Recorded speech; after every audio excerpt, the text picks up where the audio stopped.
De Gonzalo de Saavedra, tercer señor de Fuerteventura. Su gobierno, sus hechos.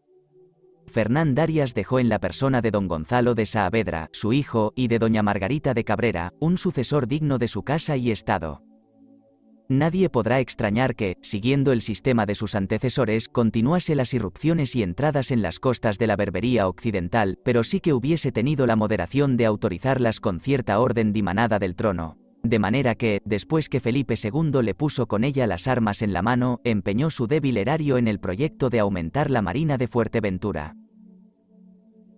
En nuestros tiempos debe parecernos un fenómeno de la historia, aquella época increíble en que de los miserables puertos de Caleta de Fustes, de Tostón, o del Gran Tarajal, salían al mar escuadras bien equipadas de majoreros aguerridos que iban a hacer conquistas al África y retornaban a la isla cargados de cautivos, animales y otros despojos de aquella parte del continente.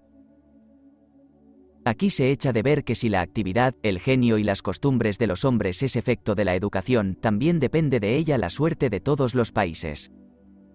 Estos vasallos, ahora por punto general tan desaplicados e indolentes, no solo infestaban con sus continuas piraterías las tierras fronterizas de los moros, sino que, conociendo las ventajas de la agricultura, cultivaban las dilatadas campiñas de Fuerteventura con tan feliz suceso, que atrajeron un comercio sostenido y muy floreciente de parte de los portugueses de la Madera, Mazagán y Safí. Es verdad que, así como este comercio fue ocasión de que por los años de 1554 se introdujese en Fuerteventura cierto ramo de peste, de que murió crecido número de habitantes, así también lo es que las caravanas contra los moros dieron motivo a que esta nación irritada intentase muchas veces insultar el país como por derecho de represalia con diferentes asaltos y correrías.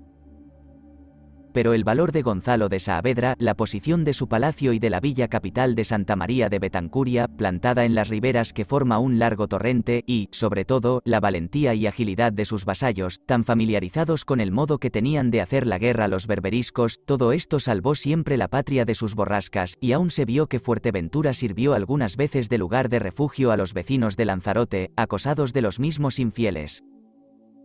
Igual reputación adquirió la conducta de aquel señor en los relevantes servicios que hizo a las Canarias, siempre que en sus días se hallaron invadidas o infestadas de los enemigos del norte.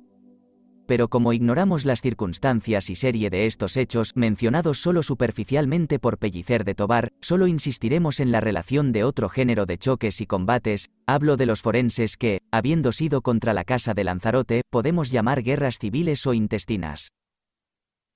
Diferencias entre los señores de Fuerteventura y Lanzarote.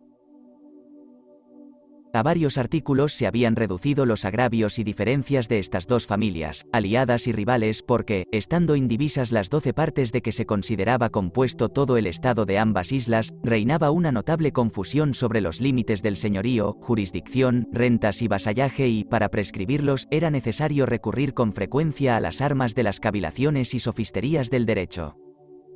Por esta razón, no es de extrañar que se hubiesen suscitado disputas sobre la facultad de coger y de embarcar las horquillas, sobre las caravanas a las costas de Berbería, sobre la extracción o exportación de frutos, sobre los pastos de las dehesas de Jandía, sobre el uso de las aguas de un pozo y, lo que parecía cosa de más momento, sobre el uso del señorío territorial y capitanía general de Fuerteventura.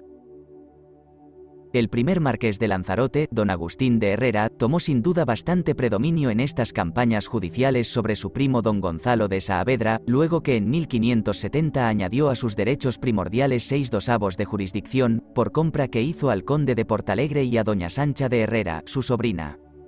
Entonces fue cuando Saavedra dio oídos a cierto tratado de paz, en que se concedía al de Lanzarote la facultad de nombrar gobernadores, alcaldes mayores y 3 regidores con un escribano de cabildo, ciñéndose el derecho de Saavedra a poner los demás oficiales de segundo orden.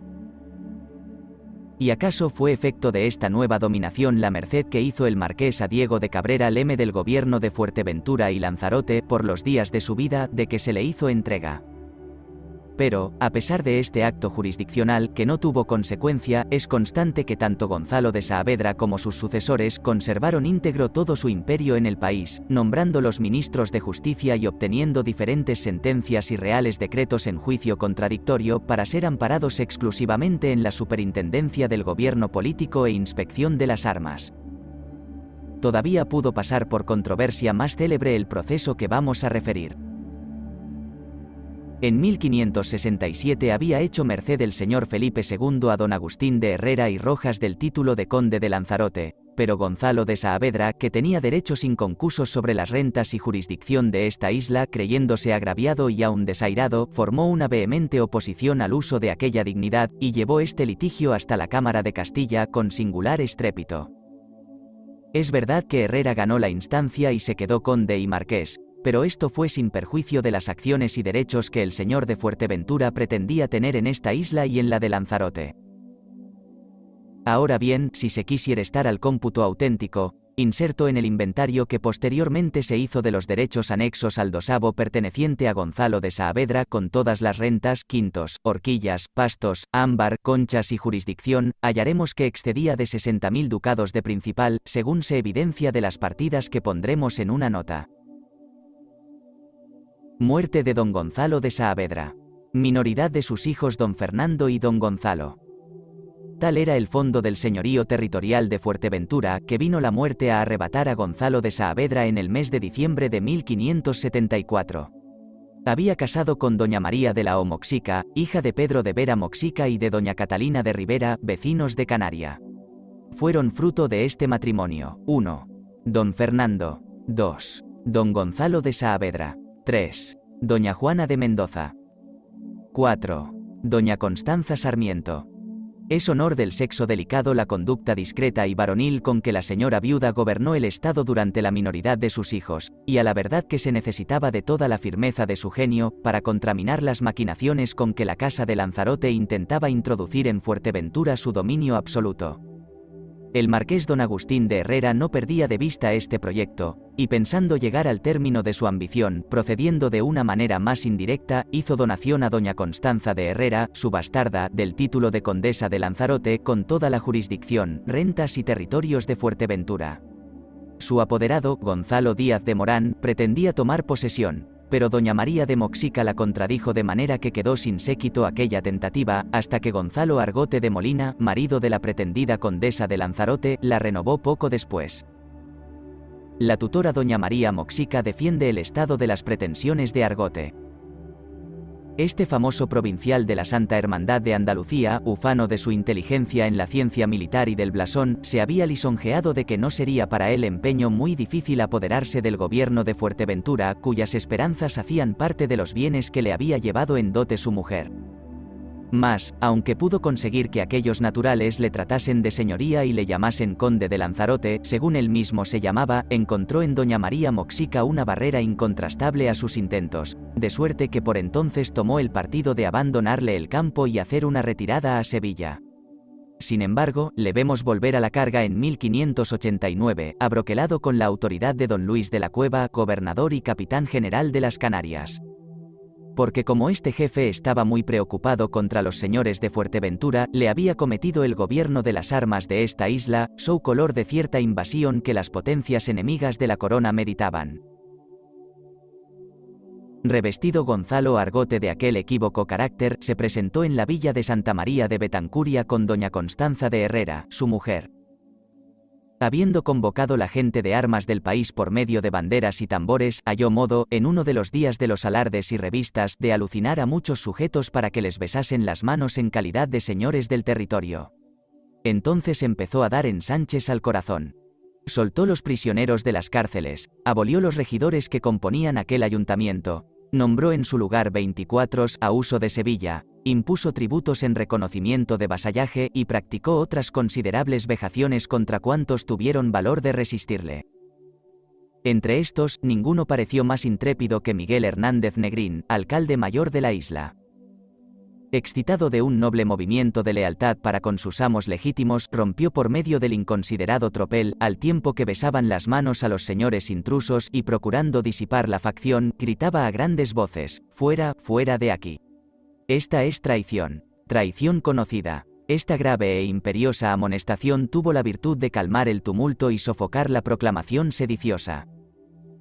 Por lo demás, fue tan viva la oposición que hicieron los jóvenes don Fernando y don Gonzalo de Saavedra, sostenidos de la habilidad de su madre, que la tierra se alteró de manera que, aunque el capitán general acudió en persona a proteger las violencias de Argote de Molina, aunque envió preso a Canaria a don Gonzalo de Saavedra y practicó otros atropellamientos iguales contra los vasallos más fieles, solo consiguió irritar el celo de todos los pueblos que se quejaban de haber sido indignamente sorprendidos en su lealtad.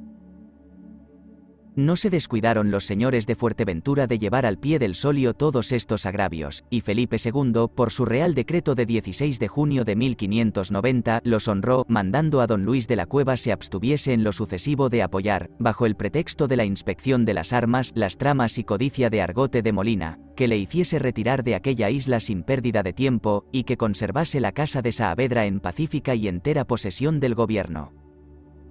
Hallan algunos personajes un raro espectáculo en Fuerteventura.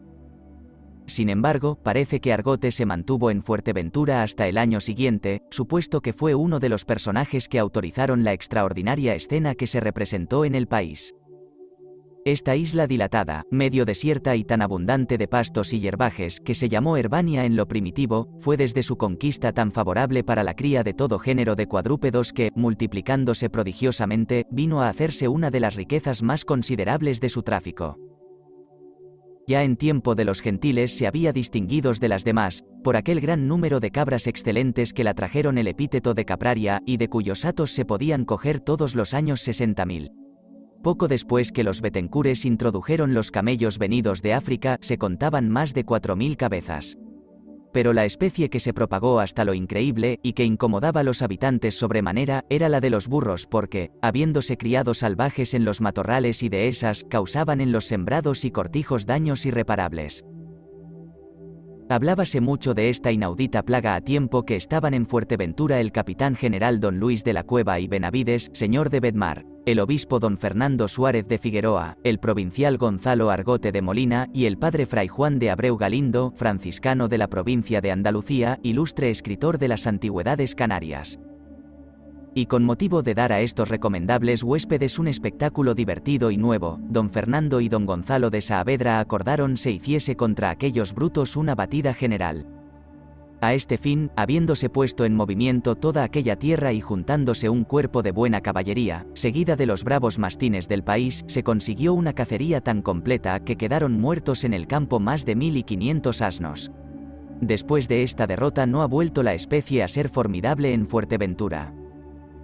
Ni fue esta sola la diversión que tuvieron entonces en la isla los referidos personajes.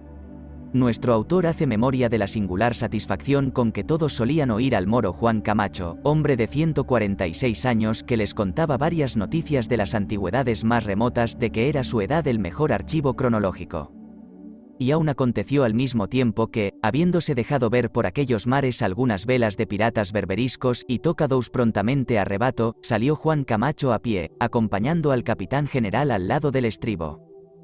El general le motejaba de que marchéis desarmado, pero el buen viejo centenario partió al instante a todo correr, llegó hasta cierta alquería distante más de un cuarto de legua, tomó un gran chuzo y volvió a alcanzar al jefe, de manera que Camacho fue el primero que se plantó en el puesto. Refiere este suceso como muy especial don Pedro de Rojas, conde de Mora, en su Historia de Toledo, y añade que la comida de Juan Camacho solo era leche fresca y su bebida leche aceda. Murió aquel mismo año con universal sentimiento y dejó un hijo de la moza con quien se había casado poco antes. Esta larga vida de Juan Camacho nos debe parecer menos increíble, después que hemos oído hablar del dinamarqués Cristiano Jacobsen, muerto en Jutlandia a 9 de octubre de 1772, a los mismos 146 años.